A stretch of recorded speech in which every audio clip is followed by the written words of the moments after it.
November 2025 gue baru aja beli mobil sendiri. Ini mobil second Wuling REV, tapi sebelum gue bahas itu, ini sekarang gue lagi OTW ke klinik gigi. Jadi beberapa hari terakhir gue lagi sakit gigi karena ternyata tambalan gigi gue itu infeksi. Reinfeksi ya berarti ya. Sebelumnya udah pernah perawatan saluran akar gigi sebelum tambal, tapi itu pas tahun 2023 dan tambalan ini juga udah 3 tahun berarti. Beberapa hari sebelum ini, tiba-tiba gigi gue sakit tuh. Terus ya udah ke dokter gigi kan dan dibongkar tambalannya dan diputusin buat perawatan saluran akar lagi. Ih, ya nggak sih, gue juga kurang ngerti nih. Pokoknya dalam beberapa minggu ke depan gue akan bolak-balik lagi ke dokter gigi ini sampai 4-5 pertemuan lagi.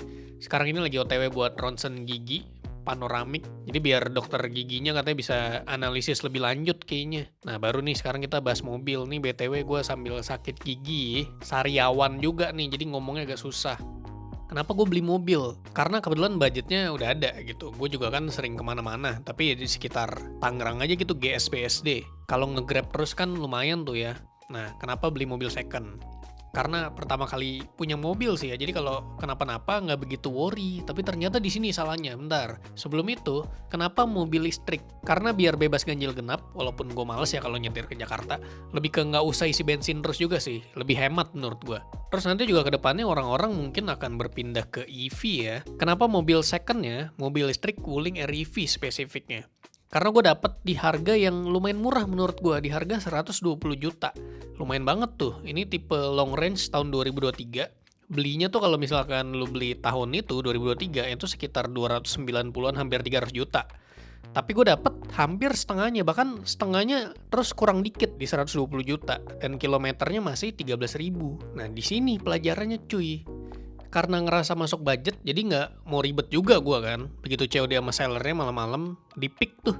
Ngerasa oke, terus ya udah langsung bawa pulang aja gitu. Jadi ngecekin mobilnya juga kayak gelap gitu malam-malam kan. Gue juga, ya gue lagi ngerti mobil, jadi gue iya aja dah. Yang penting bisa dibawa, aman gitu. Begitu bawa pulang, baru tuh semua masalah bermunculan. Mulai dari seller yang ngilang, gue chat soal problem mobil yang nggak pernah bales. Jadi gue anggap kabur aja gitu. Nah terus soal garansi baterai dan lain-lain gimana nih? Ini kan mobil listrik. Gue sendiri nggak terlalu peduli karena tujuan beli mobil ini ya buat dipakai aja sampai nggak bisa dipakai lagi. Jadi suatu saat kalau perlu ganti baterai, gue akan anggap itu kayak budget operasional ya buat servis mobil aja gitu.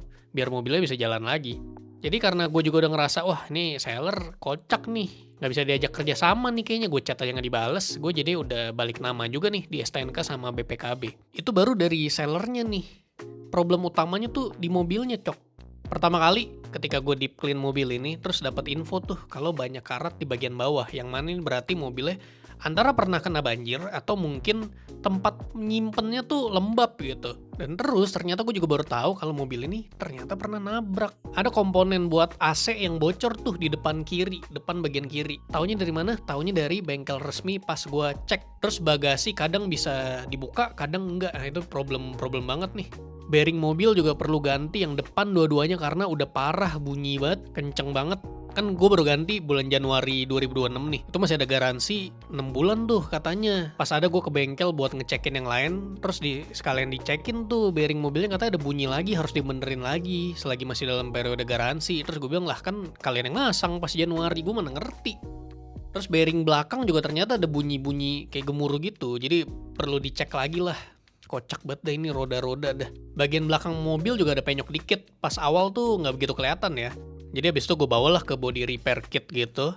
Iya nggak sih sebutannya body repair kit? Ya itulah.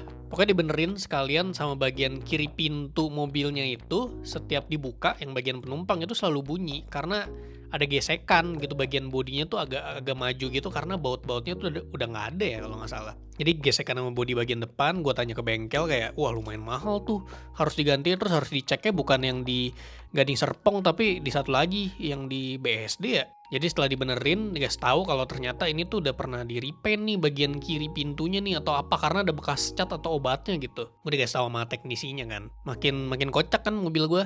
Terus talang air bagian kanan tuh copot. Gue nyadarnya pas cuci mobil. Loh kok bagian ini ada yang janggal ya? Gue juga gak nyadar tuh kapan copotnya karena gak pernah nabrak atau gimana. Ya udah, order lah ke bengkel resmi. Terus gue cek nih di Shopee atau Tokped tuh ada yang jual. Terus gue mikir, ini kan habis gue beli harus gue pasang sendiri. Di bagian talang air juga kan kayak karet-karetnya tuh nempel-nempelnya tuh apa ya? Kayak ada bekas-bekas karetnya tuh susah banget dibersihin, jadi kayak mendingan di bengkel resmi aja gitu.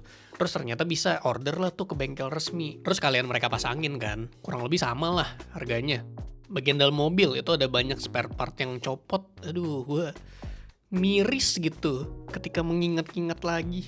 Part seat belt penumpang tuh kalau ditarik tuh dia nggak balik lagi. Kayak apa ya? Kayak nggak ada tarikannya gitu. Harus lu balikin sendiri gitu lah. Terus ada lagi part buat buka pintu mobil tuh juga copot sampai ke dalam-dalam masuk tuh gue nggak ngerti dah. Terus pernah juga indikator airbag nyala. Padahal nggak ada apa-apa gitu. Kayaknya masalah kelistrikan ya harusnya ya. Kecil-kecil tapi banyak gitu. Jadinya nyebelin. Teman-teman yang tahu gue beli mobil juga pusing sendiri kenapa masalah mobil gue itu banyak banget. Ya gue juga bingung. Gue juga nggak tahu bang ini pertama kali punya mobil.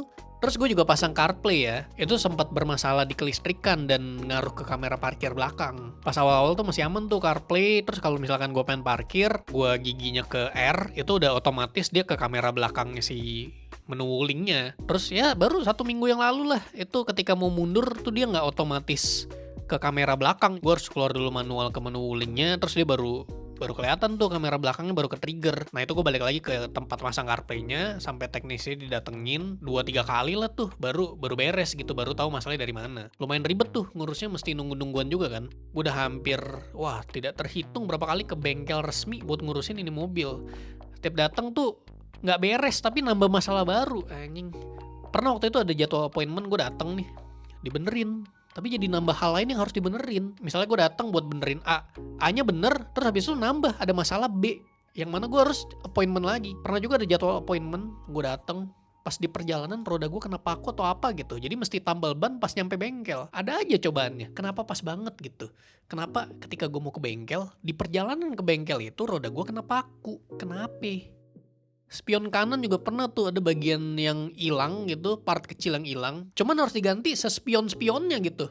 Pernah lagi nih mobil gue waktu itu perjalanan ke Jakarta, ada indikator alert kalau bagasi tuh kebuka. Padahal bagasinya nggak kebuka sama sekali. Jadi selama perjalanan bunyi mulu tuh. Gue udah sempet turun ya buat ngecek, nggak kebuka sama sekali. Terus begitu balik masuk lagi ke mobil, dia kadang nyala lagi. Kena goncangan dikit atau polisi tidur tuh, dia nyala tuh, ke trigger nyala. Terus ketika kena polisi tidur berikutnya, dia mati lagi. Set, gue punya mobil bukannya beres masalah malah jadi nambah masalah. Itulah teman-teman, buat yang baru mau beli mobil gitu, harus teliti.